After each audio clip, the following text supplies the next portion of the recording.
Sa mga gustong mag-outing ngayong tag-init pero kinukulang sa budget, may mga pasyalan sa mga probinsya na pwedeng ma-enjoy nang hindi nabubutasan ng bulsa. Sa isang beach resort sa Aloginsan, Cebu, sapat na ang 15 pesos nyo. Makipasyal Pilipinas kay Luan May Rondina ng GMA Cebu.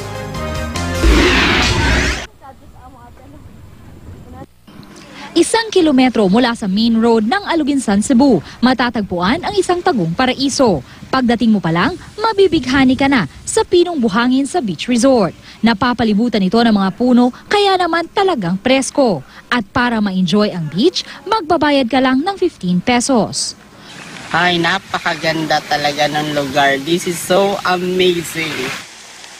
Kung ayaw mo na sa maalat na dagat, lumangoy sa Kanawa Springs sa Kandihay, Bohol. Tinatawag itong Kanawa dahil sa hugis nito na parang kawa. Dahil 10 pesos lang ang entrance fee, nagpapakasawa ang ilang turista sa paglangoy. Ito naman ang Asik-Asik Falls sa Alamada, North Cotabato. Bukod sa mga talon, makikita nyo rito ang iba't ibang rock formation. Ang entrance fee, 30 pesos lang. Mula sa sentro ng bayan, kailangan lang sumakay ng habal-habal. 300 pesos lang, back and forth na. Kung sawa ka namang lumangoy, bumisita sa probinsya ng Abra at tuklasin ang nagtatagong ganda ng Pita Cave sa Banggid. Maliit ang lagusan papasok sa kuweba. Pagpasok sa loob, matatanaw ang mga kumikinang na rock formation. Ang pinakasulit sa lahat, libre ang pagpunta sa kuweba. Luan May Rondina, Nagbabalita, Pilipinas.